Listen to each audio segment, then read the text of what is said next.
Hello, I'm Dr. Basil Considine, and today we're going to be talking about how to write a reflection paper. Now, this is something that comes up in an awful lot of programs, from introductory undergraduate courses to courses in our professional doctorate programs and everywhere in the middle. One of the reasons this is done is because a reflection paper is a great way to think about how you might apply information that you have learned. It could be from reading a novel, from reading scripture, it could be reading a scholarly journal article, a textbook, or something else. But to think about how you'd apply that to first yourself, and second to some sort of context or situation that you might find yourself in. And whether you are in our marriage and family therapy program, whether you're in our higher ed administration program, or anything else, it is a very good way to not just think through these things, but also to help remember the material more. Now, because this is one of our accelerated webinars, I'm not going to go through the normal background information about how to make an appointment or the services we have. You can watch one of our other recordings or pause this recording to read through the slides. And instead, I'm going to go ahead and tell you that you might want to grab this APA course paper template here, and we're going to launch right into those learning objectives. Because first we're going to look at an assignment taken from our HCAD program about doing a summary and a reflection. Then we're going to talk about different modalities for writing and structuring a reflection. And then we're going to go ahead and we're going to walk through this and create a starting point for writing a paper. We're going to do some outlining and drafting based on the assignment here, but using a different piece of the literature. All right, so let's dive into this. We're looking specifically at HCAD 632's Week 2 Article Synopsis, Mission and Discipleship in a Digital Culture Assignment.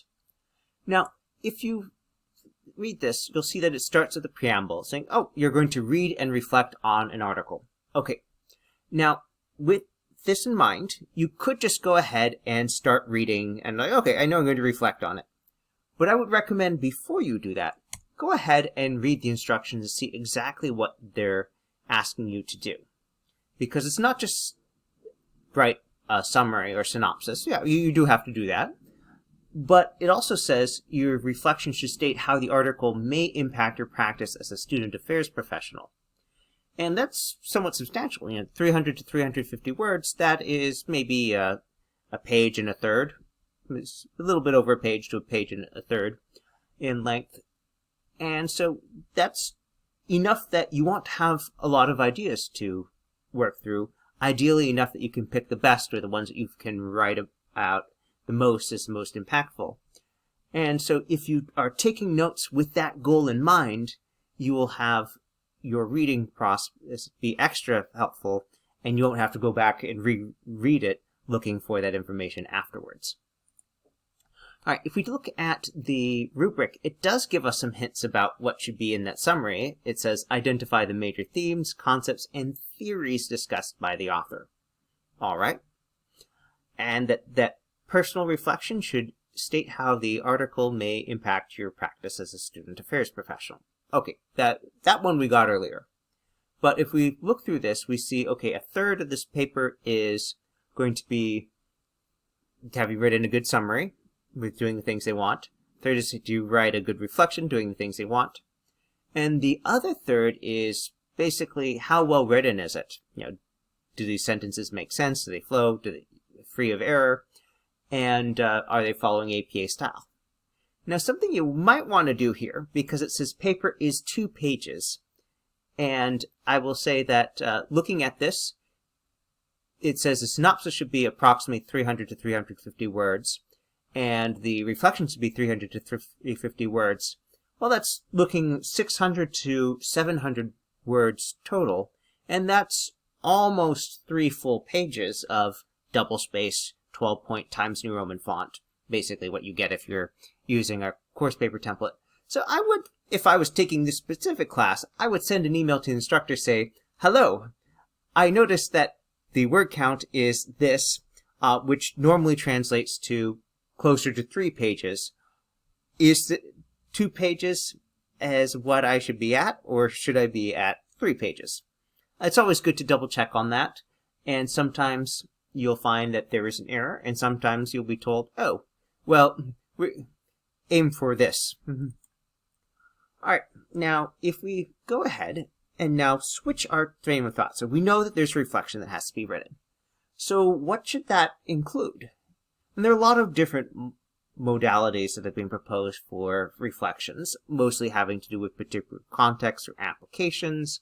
If you're reflecting on a product that failed, you may have a little bit of different process than if you're looking at, okay, how can I learn from this to inform something else where it's not cost that's on the line, but something qualitative like, oh, the happiness of your clients or something like that. So let's start with a three-stage process. So this three-stage process starts with experience something, which in this case would be reading an article. Number 2, think or reflect or write, basically all three, but your reflection should be written down in this case. Write about that experience. And then learn from the experience, or in this case, write down what you have learned from the experience. Now, reflections can be more personal and they can be more abstract. In this case, because the assignment that we've chosen involves starting with a summary of something, then that should be thinking about in the sense of pulling out those key themes and ideas, but more emphasis on the think and write first, and then have the reflection be written down as what you have learned from the experience. Now, we could also look at the Gibbs reflective cycle. So this starts by saying, okay, describe something. List what your feelings are about that. Evaluate them. Are they right feelings, wrong feelings? Are they initial ones that are changed? Analyze it. And I think it's important to keep in mind that evaluate and analyze are related, but not quite the same thing. Because you could evaluate your emotional response and say, that's not right, I hate it. Okay.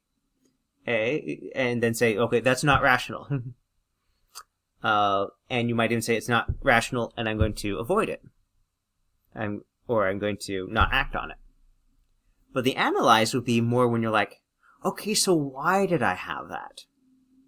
Now, there's this debate that some of my friends have as pet owners of whether not having a pet means you're a bad person. Now, I think this is always funny because I don't own any plants. But this is actually something that you'll see people have actually written scholarly journal articles about people who don't have babies and have pets instead, or have babies but no pets, or neither, and to say, what does this mean about the person? So analyze is when you go a step further and say, okay, why? Or what is the significance of this? So if you have a friend who doesn't have a human child, but has lots and lots of dogs, people will ask questions why, and what that answer is can mean very different things. If the person's like, oh yeah, I was around pets all the time when I was little, I always wanted to have so many, you're like, oh, okay, great, you're happy. Now, if it's something where they're doing this as a career move and they want to run an animal hospital, a doggy daycare center, something like that, okay, sure. If it's, people keep giving me these animals and I don't know what to do, well, that is a very different situation. And from that, you will come up with your conclusions about, well, okay, in light of that, considering these things together, what do we know? What do we understand? And then how does that translate into the next step, the action? So now, if you're using the Gibbs reflective cycle, it's usually in a context where there's something that you're doing regularly. And that might be more, oh, this is something we do once a year, or it could be something like, there are issues that crop up. We know issues will crop up. We want to do this. Or new situations that you're encountering. So let's expand on those at least. So describe what happened. Okay, yeah. In the context of discussing an article, all right, tell us what is this article? What is it about? What does it contain? How does it make you feel? And then this could be more subjective or objective depending on your choices and what the assignment is asking you to do. What was good or bad? So now this is more of your qualitative judgment. And you could be talking about, is this well written? Is it muddled? Is it clear? Or are these ideas and arguments that they're making convincing or not? Do they have evidence to back up the assertions that they make? What sense can you make of the situation that was presented, including any external issues? So you might know why something was written or look at where it was published. Today, I have a PhD that is, among other things, in musicology. And I read an editorial today in the New York Times about musicology education. That is not usually what you read about in the New York Times. There's often some stuff about music, but talking about musicology doctoral programs, not so much. And it was also written by someone who was not a musicology professor, did not have a degree in musicology, and was writing from a different perspective. And so, from my point of view, say,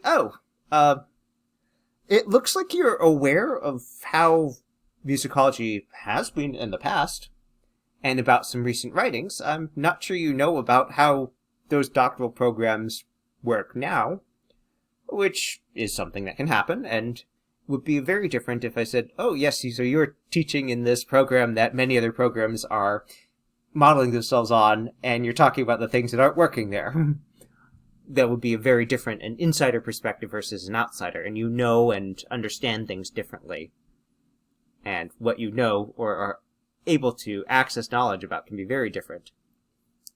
And so that changes what kinds of general and specific conclusions you might be drawing. And by the way, if you're following us around the loop, we're at the conclude part. And then we move on to action.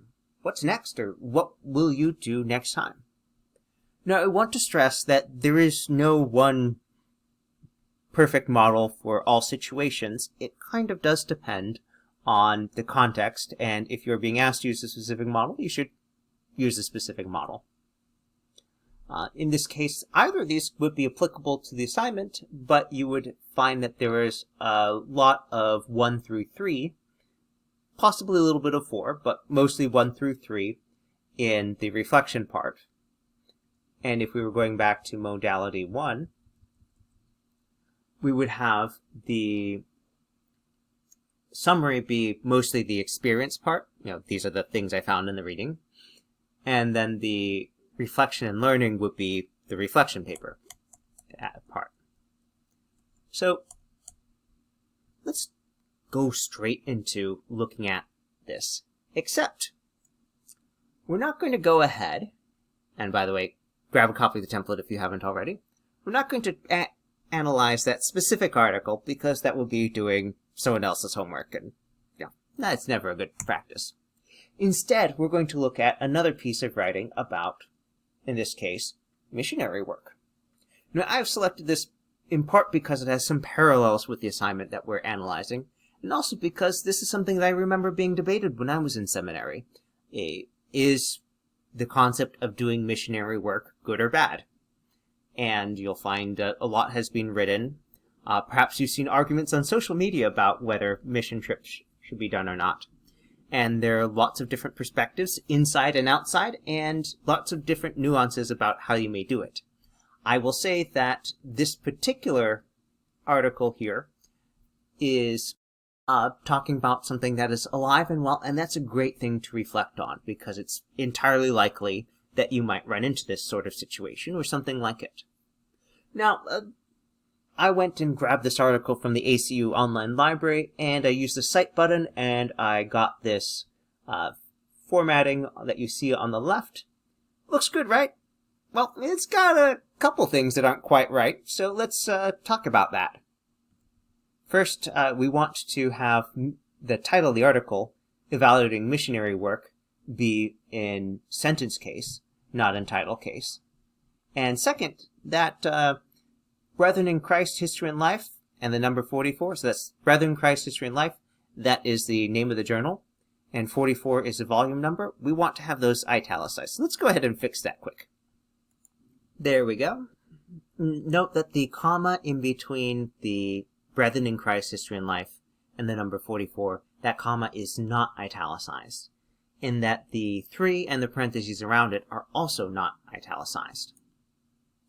Alright, so we're going to make a small modification to the instructions here. Instead of reflecting as a student affairs professional, we're specifically going to say alternative spring break missions director.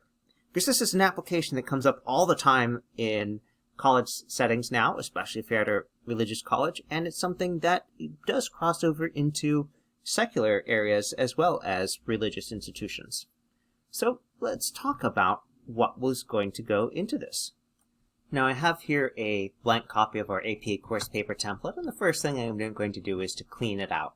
So I'm going to go ahead and I'm going to delete all comments in the document. Just went to the Review tab and select Delete all comments in document.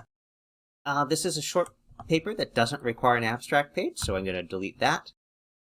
And then I am also going to go ahead and clear out all this placeholder text here. Now, if you just go ahead and paste in the information that you get from a citation tool, you might see something like this. This is close, but it's not quite what we need for our APA reference section to get full credit. Because references in APA style have what's called a hanging indent, which means that the first line is further to the left than every line after that. This is what's called tab indentation, where the first line is more to the right than all the lines after that. So to switch that, we're going to go to the Home tab and open up the Styles pane. And then having clicked into this line, we're going to click on APA Reference. And look what happens to that first and second line. Boom. That is what we call the hanging indent. That is how references are supposed to look. So we're done. This is the one source that we are citing here. We got that part. Alright, so what do we have here? Now, it's always good to start with what the instructions tell you to do. And so, having just taken the instructions from the assignment, we see that this is going to break into two major parts. There's going to be the synopsis of the article, and there's going to be the personal reflection. So we can, before we do anything else, we can mark out that there is going to be a section for each of that. So I'm going to type in synopsis, and this should be the first heading in the document, so that'll be an AP level 1. And then there's going to be a reflection, so that'll be at the same level, AP level 1. It might be a conclusion. It's a shorter paper, so not necessarily. It could be worked into the reflection paper section itself. But there's also going to be something of an introduction. Now, it's actually an APA rule that you don't include a heading called Introduction at the start of your paper because it's considered redundant and just taking up space. We don't see it in an introduction because it's the start of your paper. But as far as outlining goes, it is good to have an introductory paragraph that lays out what you're going to do. In this case, you have a couple things that you'll have to do. One of these is identify the article that's being discussed. Then outline what's the major content. Well, we know there's going to be the synopsis, and there's going to be reflection, and you can expand on that later. But it's okay, so that's probably going to be a brief introduction. It doesn't look like something that's going to need like 5 to 7 sentences. This could just be a 2 to 4 sentence introductory paragraph, and that's fine. All right, so with that, let's get started. And what is this article again? Well, we've got a copy here. All right, so let's go ahead. This paper consists of a reflection and summary of Klimenhanga's 2021 journal article, and then you can give the title. Now, if you're looking at this, you might see that there is something of a mismatch here. Because this list has said, oh, it should be in that order, synopsis then reflection. So we want to mention things in the order that they actually occur. Summary and reflection on Klimenhanga's 2021 journal article evaluating missionary work. And yes, when we use the journal article title, in the body of the document, you use title case, even though in the references here, it's in sentence case. That's one of those APA rules that differ, whether it's the reference list, where we're trying to make sense of the different types of information, and here in the body of the document, where whether it's a book title or an article name, we'd still use title case there. Now, there is one other thing that has actually changed in different APA styles. So if you were using APA 6th edition, you would absolutely do this. And that's usually not an issue because many publications have not changed that to match APA 6th edition. But, 7th edition. But technically speaking, the way to do this is to have that in quotations and in title case. So this paper consists of a summary and reflection on Clement Haga's journal article evaluating missionary work. And you might say, but wait, doesn't that do everything that's listed in the major content? Well, yes, if this was all that was stated here, but what's going to be in your synopsis? Well, if we look at the assignment rubric, the assignment rubric gives us a list of things to do here to identify the major themes, concepts, and theories discussed by the author. Okay, well, if you're going to do that, might as well tell the reader so they know that. Now, you could start with something like this, but there's a little trap here. In following the model of the rubric text, which is normally a good thing to do, you can end up in a situation where it's not clear, since you've mentioned this author here, if you're referring to them, or you're referring to yourself in a very indirect third-person fashion. Now, it would be more ideal here to tell the reader exactly who you're referring to, and in this case, if you just use their last name, then there's no confusion. And similarly with the reflection, we'll include, we could say, oh, my personal thoughts on the major themes, or if you find that you're just replicating what you've listed earlier, okay, just say on the article, as on how it applies to people working in my field of alternative spring break, or whatever the case may be. So now we have content of a 3-sentence introductory paragraph that says, hey, this is what this paper does. Here's what one section is going to have. Here's what the other section is going to have. Great, now we're ready to start that next section. Now, what's going to go in here? Well, you're going to start listing the major themes, and if you've done your reading in advance, you can certainly start pulling those out here. If you have not, or you haven't taken notes, you might be going through the article now and writing these down as they appear. So I'm going to go ahead and fill in some of them so you can see what might be going in there. Now, I've included here some of the themes that you'll find in Clement Haga's work, and something that you will want to do as you develop your list is to figure out how you will be organizing them in the presentation.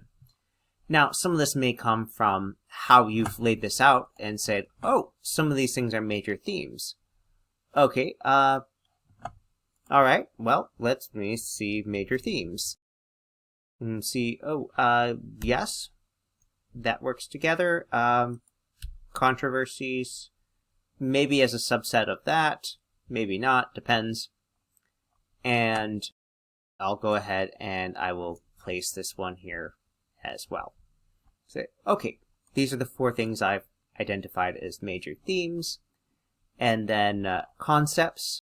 I say, wait, that's a concept, not a theme. So let me go ahead and move that to a new section.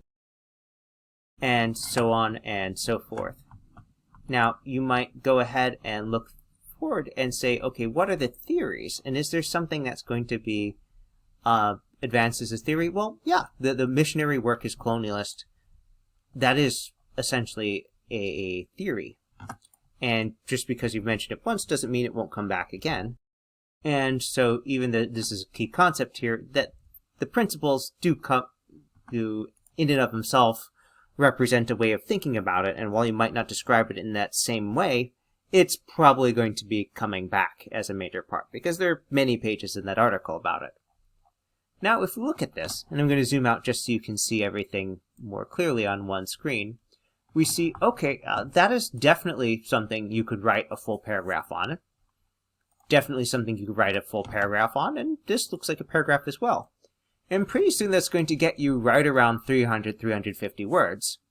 Now, as it happened, if we look back at this, see, okay, themes, concepts, theories, all right, that is roughly the length, somewhere around 300 to 350 words. Giving each of these a decent paragraph does get us roughly exactly what the instructions are telling us we should have for length. And so that gives you an idea of the level of detail that you should be going in.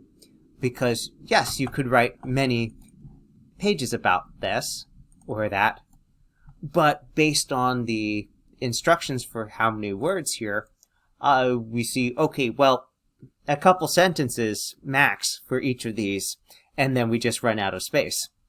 So, stick to the most relevant things. Now, that reflection, well, there are a couple ways we could approach this. And let's go ahead and let's start with the first model that we discussed. Now, we can start just by copy and pasting that list. And you might say, but wait, didn't I do the experience something before?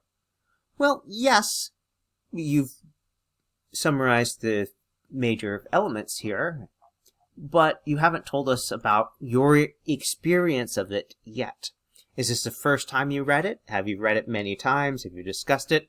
And that will impact it. So this was the first time that I read this article.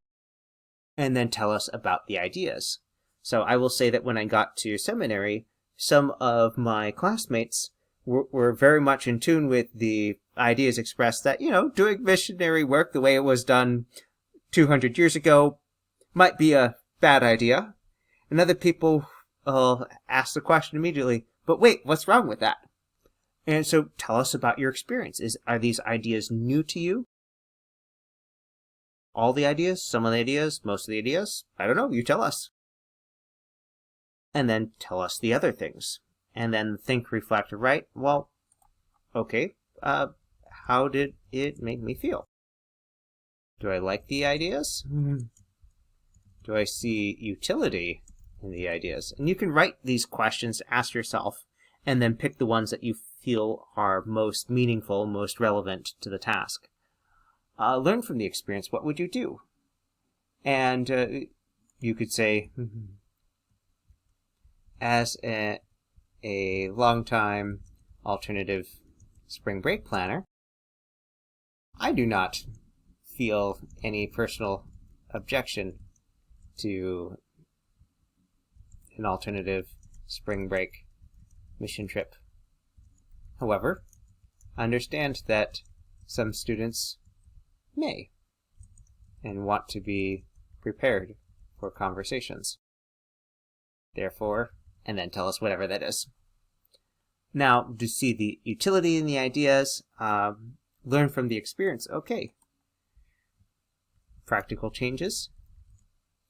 Well, I would say that if you tell people about, what the goals are, and this is kind of a philosophical question, why are you doing missionary work? And I think most people involved in contemporary missionary activity will say it's both about helping someone or someone's, and also about what you gain from yourself from these experiences of giving and working to help other people without getting a direct reward. And, there are lots of debates about that and so-called Instagram missionary work where it seems like people are just taking pictures all the time. Probably doing a little bit more work than that, but I think people will agree that the details matter and that there are ways to approach things where people understand how you're being respectful about it, and ways that you can approach things that may give people a bad impression, right or wrong. And that these are things you would especially want to manage if you're having the experience and you want to tell other people about it, especially if you had a positive one and want to encourage them. But also if you are trying to avoid any backlash from people who assume that you were doing something not savory. And, there's lots of different ways that could go, but in the context of this assignment, looking at how it would affect you in a workplace capacity, okay, are there workplace changes that you might be working on? Are there things that you might want to do differently? Yeah, I can speak of an example where I knew a alternative spring break where first they were doing videos and it's all the participants talking about, oh, I had such a great time, blah, blah, blah. And then they switched to, rather than having the video be about them, to having the video be about the people that we're working with. And that really changed how a lot of people felt about it. There was one spring break that was going after Hurricane Katrina, going to New Orleans to basically gut and rebuild people's houses so that they could live in their homes again. And, that's something where I think the students gained a lot, but also, the people whose house it was were very grateful, and hearing their stories about how, in some cases, years after Hurricane Katrina, there's still houses not being restored, filled with mold and all that stuff. Seeing the human part and how that work was affecting their lives for the better, and they were saying, this is something that is so meaningful to me. I think that changed a lot of people's thoughts about it and encouraged some people to do it. And so if there's something like that you gain out of your reflection of, oh, because of this thing that I have learned, I will do this, or I'll consider to think about it, this is a great place to talk about that. Now, as you see the relative lengths of this, keeping in mind that you have a target of 300 to 350 words, that's going to be somewhere around 3 paragraphs in length. And not super long paragraphs, but, probably somewhere in the 5 to 7 sentence range. That's about right for 300 to 350 words. So as you look at this, you may find yourself where you have more thoughts than you can describe in the space there, and so you might go and just start crossing off things that you're like, okay, well, maybe I don't need to include that here. And you get to make that call. But by starting with this outline without writing a full text first, you can look and save yourself some writing by efficiently guesstimating how much space it'll take to write on one thing. And therefore, if you can't include something and you're like, okay, well, I've got a better example here, then you save yourself writing overall. Okay, I think that's about it for this. So let's go over what we've looked at so far. So after talking about some of the whys and utility of writing a reflection, we looked at a specific assignment that asks you to both summarize an article from the literature and to reflect on it. And then we discussed 2 of the many reflection modalities or strategies, and then looked at how to put these together with outlining and drafting an assignment related to this one that we looked at, but not exactly the same in terms of the article being looked at.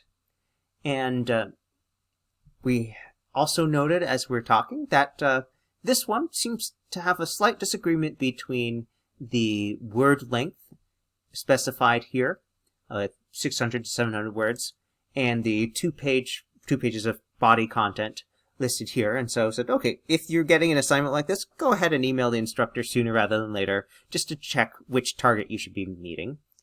We talked about the 3-stage process modality of reflection, of experience, think, reflect, write on it, and learn from it.